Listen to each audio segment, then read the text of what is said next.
I'm Old Sneelock. Welcome to another episode of Old Sneelock's Workshop.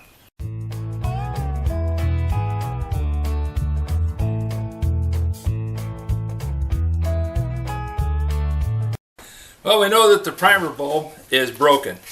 So I've got another one ordered. It should be here sometime towards the end of the week. And since this is Saturday, that's next week. Should be by the end of the month. Hopefully sooner, but you know, things go the way they go. In the meantime, I want to sharpen the chainsaw chain. And I brought up the chainsaw sharpener. And I'm going to use the wrench that they put in with the chainsaw. When I picked it up, it was sitting right there. Now, there's a problem with this wrench. You can see in the picture that it's chewed up. When you go to use it on a bolt, it tends to skip off. But that's just because the end, out where it runs over the top of the nut, is a little chewed up. But this thing is necked down quite a ways. So I can cut off a little bit of that and we'll be back in business.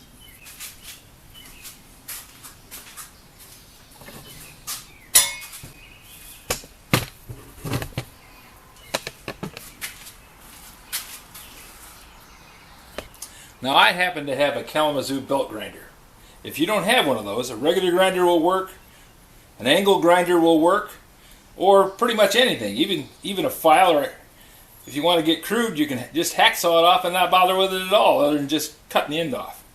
But I'm going to use this Kalamazoo because I can.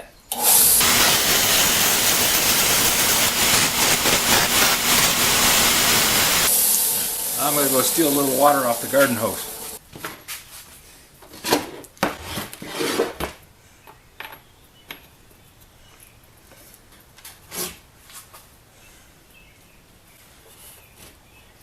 Now we got a good grip.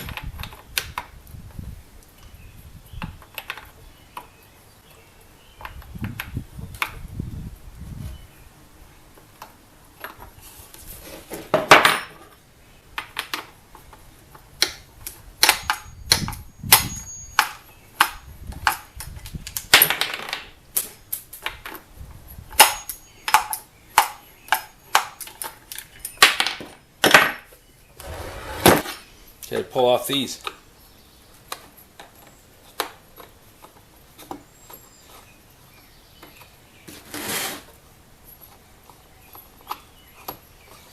Don't have to pull this off to adjust the chain, but to take it off, yes.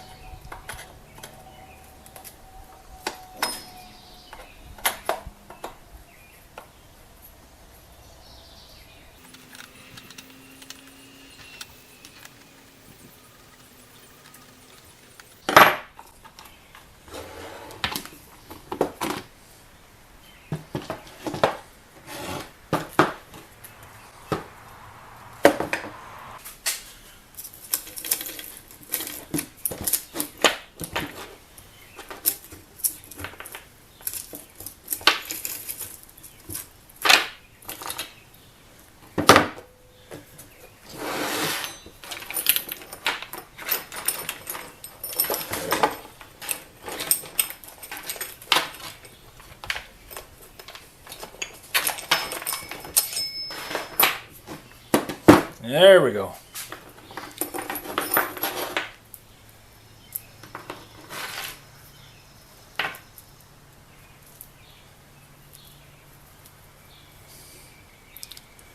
Now this is a small chain. Now the idea is this catches the back of the tooth, and that sets the back of that tooth exactly the same distance from the wheel every time. Now, since this is the first time this chainsaw has been sharpened on this machine, I may find that there are some teeth that have been filed back further by hand, or someone else's machine may have not been set exactly right, and I may find some teeth that are slightly longer. In that case, I will sharpen everything except that tooth, and then I'll come back and reset and sharpen that tooth so that I don't lose any of the tooth. So, the thing I'm noticing is these teeth have been sharpened, but there's not been anything done to the gauge. So as the teeth get sharpened, they get lower, and this gauge, which rubs on the bottom of the groove, the kerf, this gauge that rubs on the bottom of the kerf sets the depth of cut for that chain. So if this has never been filed, chances are the teeth are not cutting very much. They're probably just shaving dust. So we'll get the teeth sharpened, and we'll come back and set the depth gauges, because I want to have the teeth sharpened. That way I'll know how far down they are, and I can make everything work even. The first thing I need to do is turn on the grinder.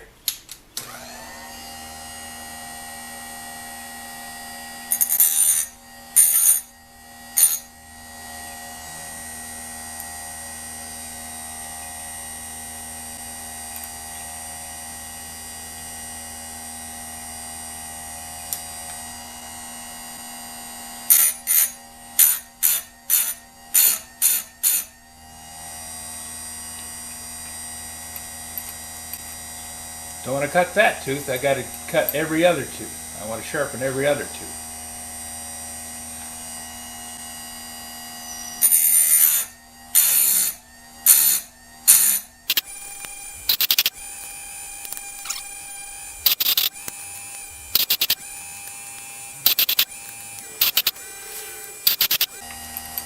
Now, because this is a plastic frame on this sharpener, I know if I pull too hard or push or put a lot of stress on it, I can work the frame. But by carefully using it,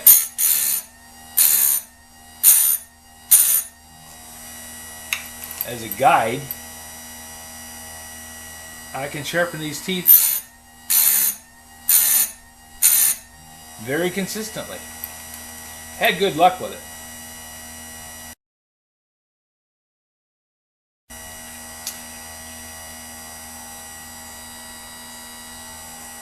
The Foley bell saw sharpener that I fixed for George Hooper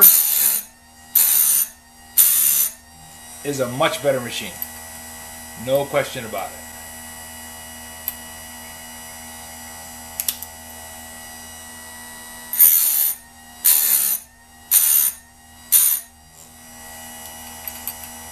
Solid steel frame, good bearings.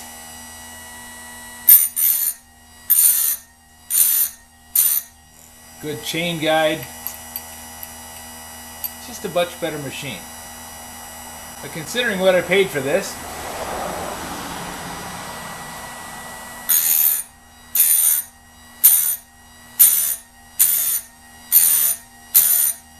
it does a more than adequate job.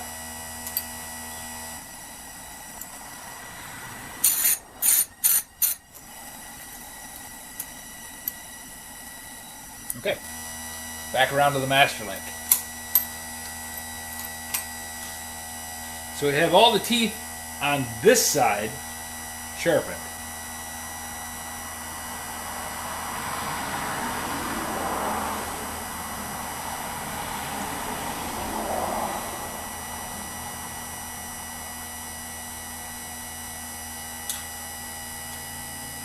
That makes kind of a handy thing to look at the teeth.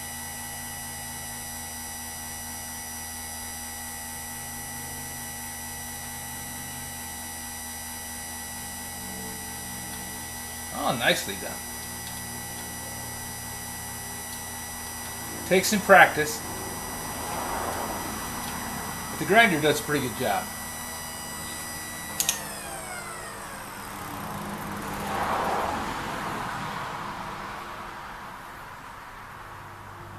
This chain is sharpened at a 25-degree angle, and there's a protractor here on the front of the, and there's a protractor here on the front. So I can just loosen the knob up underneath, spin this around till it lines up at 25 the other direction.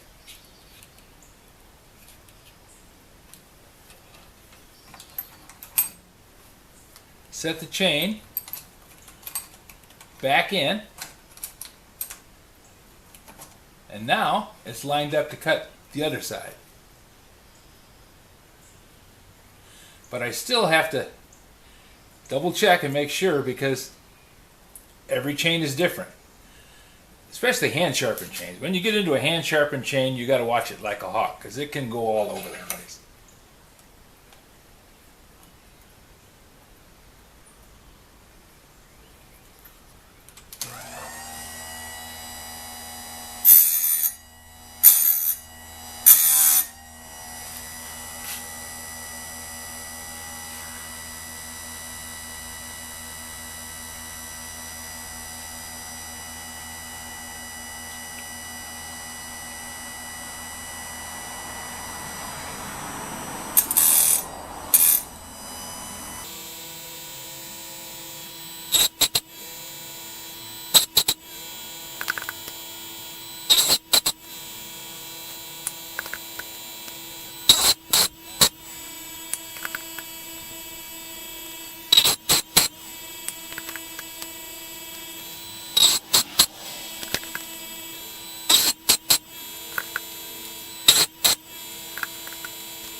You'll notice that I'm checking the tooth every time I stop, making sure that this little stop is up against it in the same place. With a good sharpener, I wouldn't have to do that.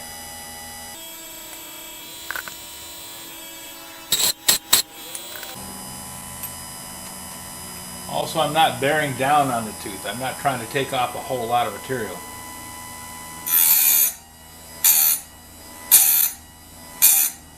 First off, I don't want to overheat the tooth. And second,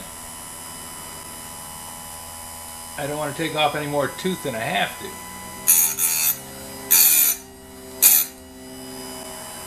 Once the edge is sharp, taking it further is not going to gain you anything other than a worn out chain.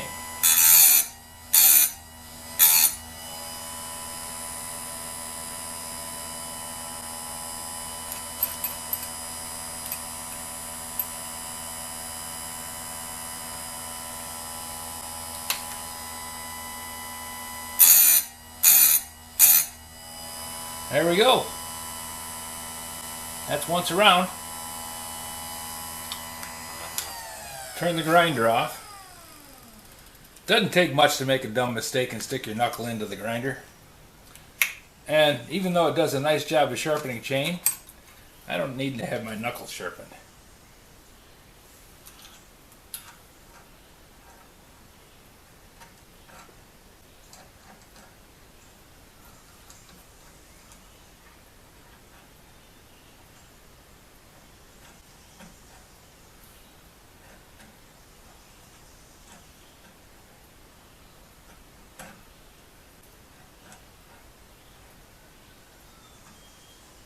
And if you got the money to buy a good chain sharpener, by all means, spend the money and get a good one.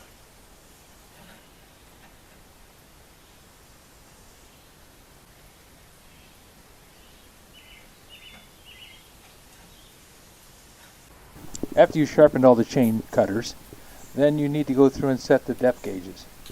To do that, you set the protractor at 0. That way, the chain is 90 degrees to the wheel.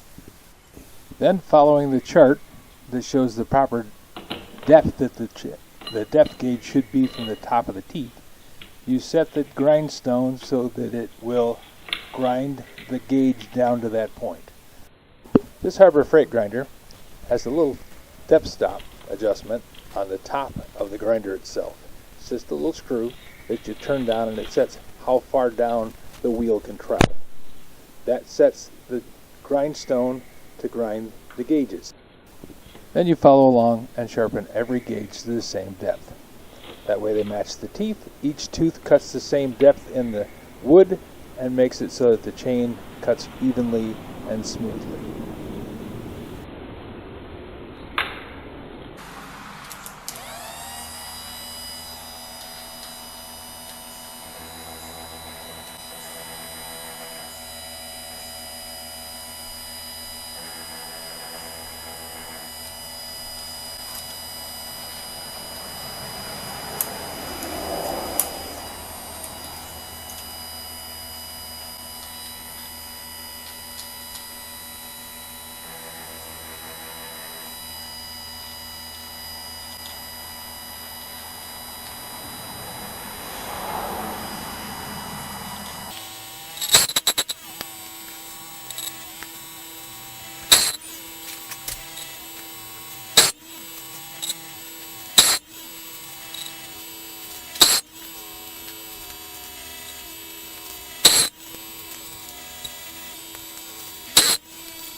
Okay, depth gauge is set.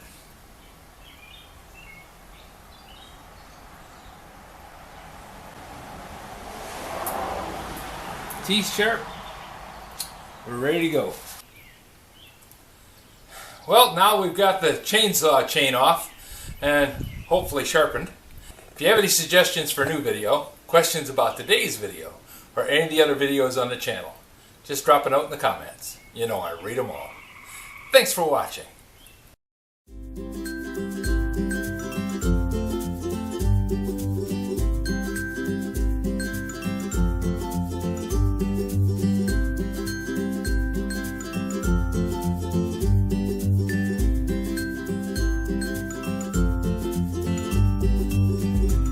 This video is not to be viewed by anyone under the age of 13 in the US or 16 in the European Union, without the express written permission of the parents or legal guardians of the underage person. Such written permission must be on file at the local government entity in charge of enforcing the rules and regulations established by the FTC.